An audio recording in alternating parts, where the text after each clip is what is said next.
There are moments in life when the soul feels bruised. Moments when even the joy of Christmas feels distant. When the laughter of others echoes through rooms you can't enter. And the lights on the tree seem to shine for everyone but you. You try to smile, to hold yourself together. But deep down, something aches. A part of you whispers, I just want to be whole again. If you have felt that, in your body, your heart, or your faith, then this prayer is for you. Because Christmas was never about perfection. It was about healing. It was about God stepping into human pain. And saying, you are not alone. So before anything else, take a slow breath. Let the noise fade. This is your sacred pause. A moment where heaven draws near. And the healer begins his gentle work. Sometimes healing doesn't come with thunder or miracles that everyone can see. Sometimes it comes quietly. Through tears, through rest, through time. It comes when you finally stop pretending that you're fine.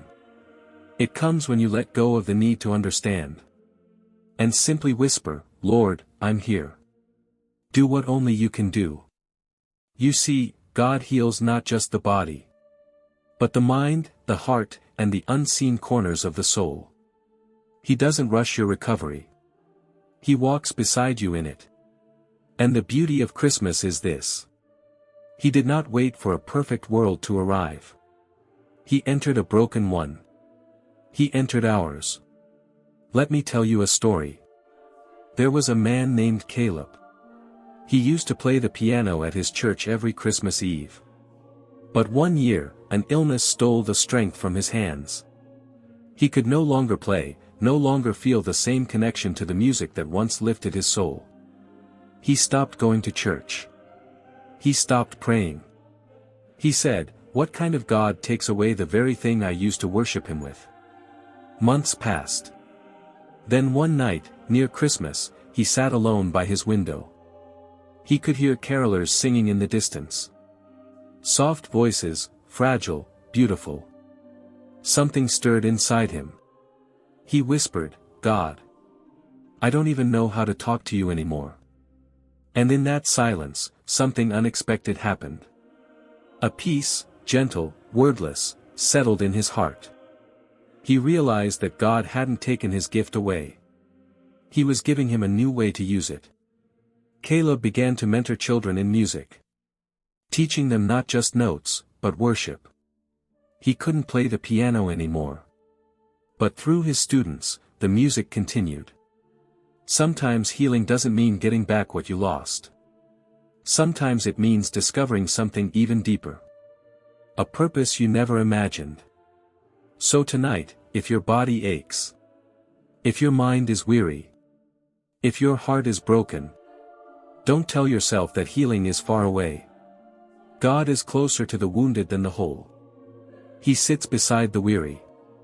He wraps his arms around those who no longer have the strength to lift theirs. He is not waiting for you to fix yourself. He is waiting for you to rest in him.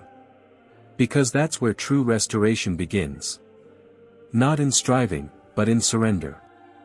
Christmas reminds us that healing began in a manger. In straw, in stillness, in simplicity. God didn't choose a palace for his son. He chose a place where anyone could come close. And that's what he's doing with you now. He's making your pain a place where his glory can dwell. He's turning your wounds into windows for his light. So even if you feel small, weak, or forgotten, you are standing on holy ground. The same light that filled Bethlehem now shines over you. If your heart is tired, rest. If your body is weak, breathe. If your faith feels thin, let God believe for you for a while. You don't have to perform your healing. You just have to allow it. Because Christmas is the sound of heaven saying, I'm still with you. And when he is with you, no wound is beyond repair.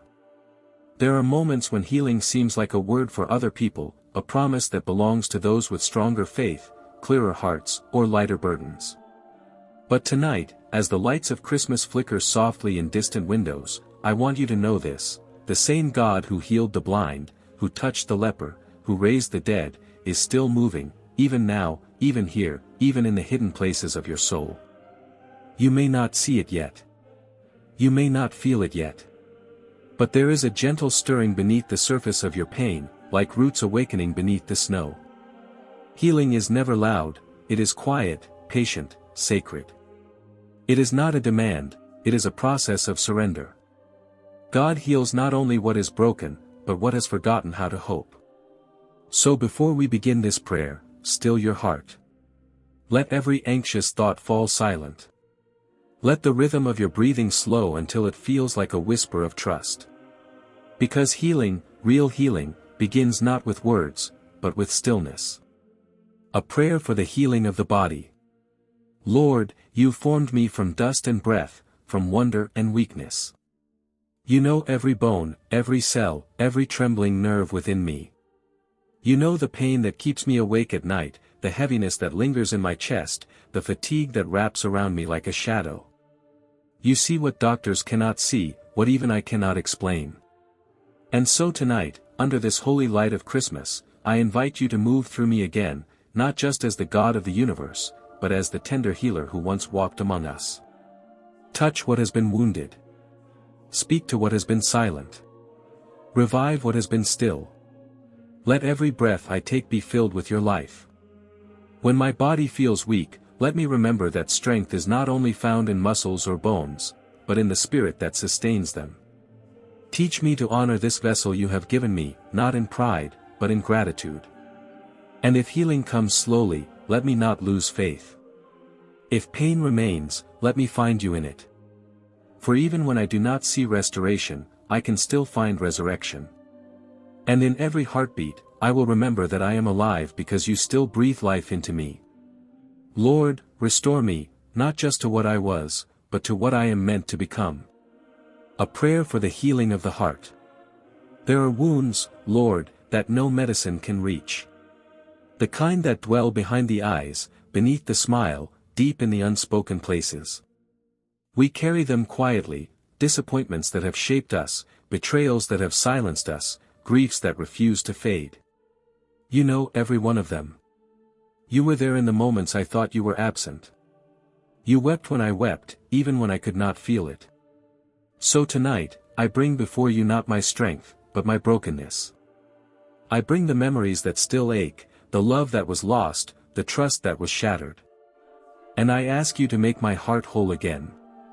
But not in the way the world defines healing, not by erasing the pain, but by transforming it. Let every scar become a story of grace. Let every tear become a seed of compassion. Let every ache become an altar where I meet you anew. Lord, where love has died, breathe life again. Where I have built walls, teach me to open doors. Where I have chosen silence, give me the courage to speak. Make my heart a Bethlehem, small, humble, yet filled with light. Let the Christ who was born in a manger be born again in me. And let his love fill the cracks that pain has left behind. A prayer for the healing of the mind. Lord, you know the storms that live within me, the restless thoughts that rise like waves, the fears that whisper lies in the dark. My mind is a battlefield where worry and faith collide, where peace feels fragile and fleeting. You have seen me overthink what I should surrender, replay what I should release, question what I should trust. And yet, even in this chaos, you remain near. Tonight, I ask you to quiet the noise. Let your voice be louder than the voices of fear. Let your truth drown out the lies that steal my peace. Renew my mind, Lord, not just for a moment, but for a lifetime. Let every anxious thought find rest in your sovereignty. Let every dark memory be redeemed by your mercy. Let every corner of confusion be illuminated by your wisdom. Teach me to think with heaven's perspective. To see through eyes of faith, not fear. To interpret delay not as denial, but as divine timing. To understand that even when I do not understand, you are still good. Replace my unrest with assurance, my panic with patience, my confusion with calm. And let my mind become a sanctuary where truth lives and peace reigns. A prayer for the healing of the soul. Lord, there is a part of me that no one else sees, the hidden soul, the eternal self that longs for you even when I forget.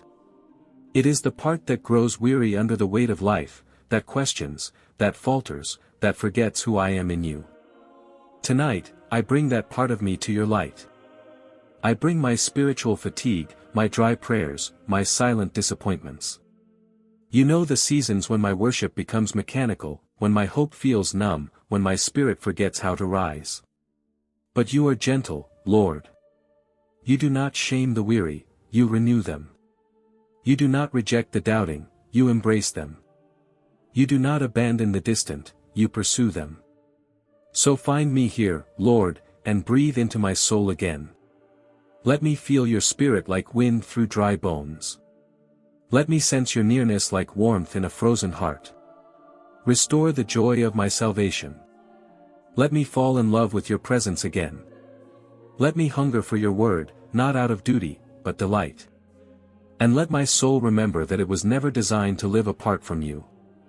You are my home, my healer, my wholeness. And in your presence, my soul is finally at peace. A reflection on restoration. Healing is only the beginning of God's miracle, restoration is its completion. Healing mends the wound, but restoration reclaims the purpose. Healing stops the bleeding, but restoration teaches the heart to beat again. God does not simply fix what is broken, He makes it new. He restores lost years, forgotten dreams, and quiet faith. He takes what was meant to destroy you and transforms it into testimony. Maybe you have prayed for healing for a long time and seen no sign. But remember this, when God delays, He is not denying, He is deepening. He is working on levels your eyes cannot yet perceive. The same hands that shaped the universe are still shaping your story. The same love that sent Christ to earth still pursues you every day. So if your healing is slow, do not despair. Sometimes the greatest miracles are the ones that unfold quietly, in seasons of waiting. And when it happens, you will see that it was never about what you lost, but about what you gained in knowing Him more deeply. Final prayer and declaration. Lord, I thank you, not just for what you have done, but for what you are still doing. You are the God who works in silence, who turns pain into purpose, who writes redemption into the smallest details of life. Thank you for every healing that began tonight, for every soul that will wake tomorrow with new peace, for every body that will feel lighter, for every heart that will dare to hope again. Let this prayer echo beyond tonight. Let it live in our words, our thoughts, our homes. Let the light of Christmas, the light of Christ, dwell within us long after the candles fade. And now, I release everything I cannot control into your hands. I trust your timing, I accept your will, I believe in your goodness. Let my life become a song of gratitude, a living witness that you still heal, you still restore, you still redeem. In the name of Jesus. Amen. If this prayer reached your heart, let it continue its work. Go now to the first pinned comment below and discover Heaven's Code, a sacred journey designed to deepen your faith, awaken your spirit, and help you experience the healing presence of God in every part of your life. Accept it as your Christmas gift. A gift of renewal, restoration, and divine connection. And before you leave, take a moment to subscribe to this channel and turn on notifications. So you never miss another prayer that speaks to your heart, revives your soul, and draws you closer to the presence of God. Even when life feels broken, remember. Christmas was proof that God steps into broken places. He still enters the silence. He still heals. He still restores. Keep believing. Your restoration has already begun.